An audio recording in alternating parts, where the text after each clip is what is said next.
नमस्कार दोस्तों, my self Seema Singh. I hope आप सब बढ़िया होंगे। आज हम प्रीवियस ईयर क्वेश्चंस देख रहे हैं जो टेक्सटाइल में पूछे गए हैं। वस्त्र एवं परिधान निर्माण वाली ब्रांच से जो क्वेश्चन प्रीवियस ईयर में पूछे गए हैं उन क्वेश्चंस के बारे में हम बात कर रहे हैं।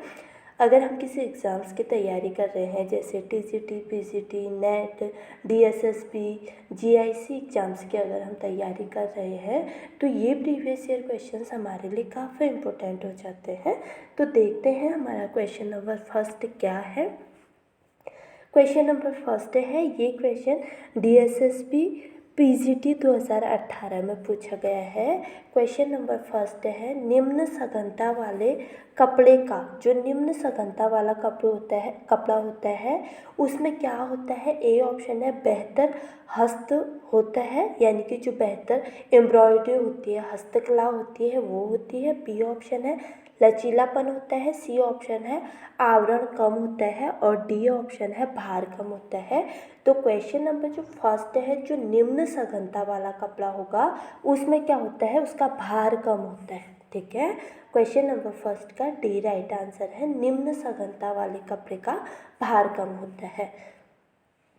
अब जो निम्न सघनता वाला कपड़ा होता है, निम्न सघनता वाले कपड़े का भार कम होता है। कपड़ों का भार उसके सघनता पर निर्भर करता है। जिन रेशों का घनत्व जितना अधिक होगा उनसे बने वस्त्र भी उतने ही अधिक भारी होंगे।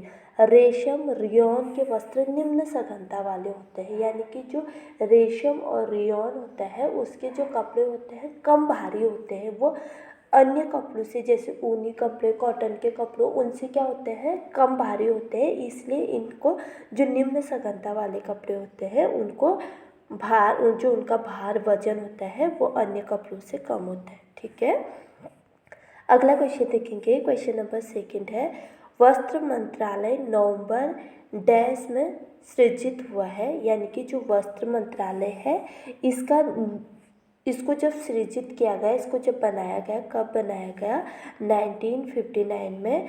बी ऑप्शन है 1970 में, सी ऑप्शन है 1977 में, डी ऑप्शन है 1985 में। वस्त्र मंत्रालय को नवंबर 1985 में बनाया गया। क्वेश्चन नंबर सेकंड का डी राइट आंसर है। ठीक है, जो हमारा वस्त्र मंत्रालय है इसको कब बनाया गया, नवंबर 1985 को बनाया गया। और ये क्वेश्चन भी डीएसएसबी पीजीटी 2018 में पूछा गया। ठीक है, अगला क्वेश्चन देखेंगे। क्वेश्चन नंबर थर्ड है, शरीर को ढकने के लिए विभिन्न प्रकार के कपड़ों के लिए उपयोग में आने वाला शब्द है। ये क्वेश्चंस काफ़ी इजी है लेकिन ऑप्शन के अकॉर्डिंग हम इसमें कंफ्यूज हो सकते हैं। ठीक है, क्वेश्चन क्या पूछा गया है, शरीर को ढकने के लिए विभिन्न प्रकार के कपड़ों के लिए उपयोग में आने वाला शब्द है। ए ऑप्शन है पहनावा, बी ऑप्शन है वस्त्र, सी ऑप्शन है ढांचा और डी ऑप्शन है कपड़ा। तो क्वेश्चन नंबर थर्ड का जो हमारा राइट आंसर है वो है बी। जो शरीर को ढकने के लिए जो विभिन्न प्रकार के कपड़ों के लिए हम शब्द का उपयोग करते हैं वो क्या होता है, वस्त्र करते हैं।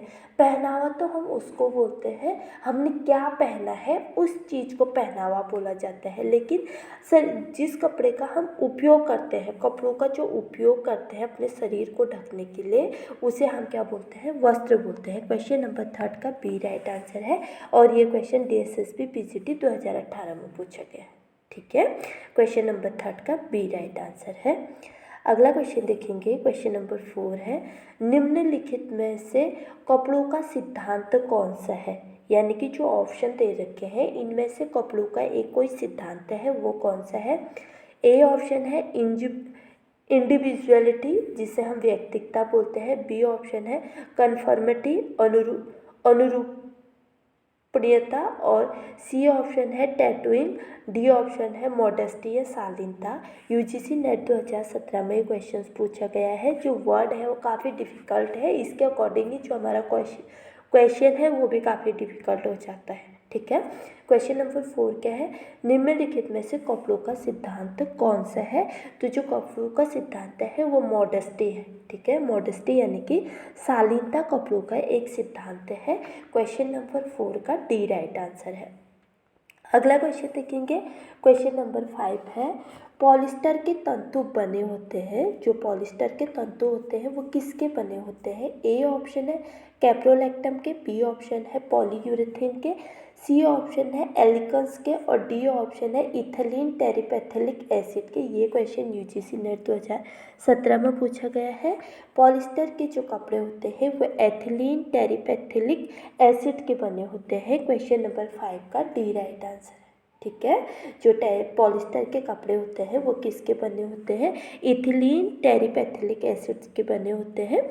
इसके साथ ही हम अगले क्वेश्चन ये ऑप्शन भी देख लेते हैं। जो कैप्रोलैक्टम्स होते हैं वो कपड़े किसके बने होते हैं? कैप्रोलैक्टम्स के जो कपड़े होते हैं वो नायलॉन के बने होते हैं। ठीक है, नायलॉन के कपड़े कैप्रोलैक्टम्स के बने होते हैं। और पॉलीयूरेथेन जो होते हैं ये कपड़े किसके बने होते हैं? स्पेंडेक्स के बने होते हैं। ठीक है, पॉलीयूरेथेन कपड़ा जो होता है स्पेंडेक्स का बना होता है। और एक्रिलिक्स जो कपड़े होते हैं एल्किन्स सी ऑप्शन जो है वो ओलिफिलिन्स के कपड़े बने होते हैं। एल्किन्स के कपड़े ओलिफिलिन्स के बने होते हैं। कैप्रोलैक्टम्स के कपड़े नायलॉन के बने होते हैं। पॉलीयूरेथेन के जो कपड़े होते हैं स्पेंडेक्स के बने होते हैं। और पॉलिस्टर के जो कपड़े होते हैं वो इथिलीन टेरिपेथिलिक एसिड्स के बने होते हैं। क्वेश्चन नंबर 5 का डी राइट आंसर है। अगला क्वेश्चन देखेंगे। क्वेश्चन नंबर 6 है ASTM का सही पूर्ण रूप है, यानी कि जो ASTM वर्ड हमको दिया गया है इसका जो पूर्ण रूप है वो क्या है? ए ऑप्शन है all standards for testing materials, B option है American society for textile and materials, C option है American society for testing materials और डी ऑप्शन है Australian standards for testing material. UGC NET 2015 में question पूछा गया है। ASTM का जो फुल फॉर्म है वो क्या है? क्वेश्चन नंबर 6 का सी राइट आंसर है। ASTM का फुल फॉर्म है American society for testing materials. ठीक है, और ये क्वेश्चन यूजीसी नेट 2015 में पूछा गया है कि ASTM का फुल फॉर्म क्या है? ASTM का फुल फॉर्म है American society for testing materials. अब हम देखेंगे कि जो American society of testing materials है वो क्या है। ASTM का पूर्ण रूप American society for testing materials है। इसका विकास सन 1898 में चार्ल्स बेंजामिन द्वारा किया गया था। जो ASTM American society for testing material agency है, इसका जो निर्माण है इसका निर्माण किसने किया? चार्ल्स बेंजामिन ने किया। और कब किया? 1898 में किया। ठीक है, 1898 में चार्ल्स बेंजामिन ने American society for testing materials का विकास किया। अगला क्वेश्चन देखेंगे। क्वेश्चन नंबर 7 है आबे रबा का अर्थ है, यानी कि जो आबे रबा वर्ड है इसका मतलब क्या है? ये टेक्सटाइल का जब हम चैप्टर पढ़ेंगे उसमें हम इनको डिटेल से देखेंगे। ये PCT 2006 में ये क्वेश्चन पूछा गया है। आबे रबा का अर्थ है, ए ऑप्शन है बहता पानी, बी ऑप्शन है ओस की बूंद, सी ऑप्शन है पानी जैसा और डी ऑप्शन है इसमें से कोई नहीं। तो क्वेश्चन नंबर 7 का हमारा जो राइट आंसर है वो है ए। आबे रबा का मतलब होता है बहता पानी। आबे रबा यानी कि जब हम कपड़ों में बहते पानी जैसा डिज़ाइन बना देते हैं जिसमें हमें लहरों जैसा प्रतीत होता है, जब ऐसा डिज़ाइन कपड़ों में बनाया जाता है तो उसको क्या बोला जाता है? आबे रबा बोला जाता है। ठीक है, बहते पानी का जैसा चित्र जब हम कपड़ों में प्रतीत कराते हैं तो उस वर्ड को हम क्या बोलेंगे? आबे रबा बोलते हैं। ठीक है, जब हम टेक्सटाइल पर पढ़ेंगे आगे को, आधी टेक्सटाइल तो हमने देख ली है इन्हीं वीडियोस के माध्यम से, और आगे जो हम पढ़ते जाएंगे उसमें देखेंगे कि आबे रबा क्या है, हिमखाब क्या है, और ये सारी चीज़ें इन वर्ड्स को हम आगे पढ़ेंगे। तो क्वेश्चन नंबर 8 का ए राइट आंसर है। आबे रबा का अर्थ है बहता पानी। अगला क्वेश्चन देखेंगे। क्वेश्चन नंबर 8 है वस्त्र की पहचान का अत्यंत महत्वपूर्ण परीक्षण है। क्वेश्चन नंबर 8 है वस्त्र की पहचान का महत्वपूर्ण परीक्षण है। ए ऑप्शन है विलेयता, बी ऑप्शन है अम्ल परीक्षण, सी ऑप्शन है दहन परीक्षण और डी ऑप्शन है माइक्रोस्कोपिक परीक्षण। और ये क्वेश्चन DSSB PGT 2018 में पूछा गया है। वस्त्र की पहचान का जो सबसे अच्छा परीक्षण है वो कौन सा है? डी ऑप्शन माइक्रोस्कोपिक परीक्षण होता है। ठीक है, जो माइक्रोस्कोप से हम किसी कपड़े का परीक्षण करते हैं तो उस कपड़े के बारे में हमें डिटेल में जानकारी हो जाती है। तो क्वेश्चन नंबर 8 का डी राइट आंसर है।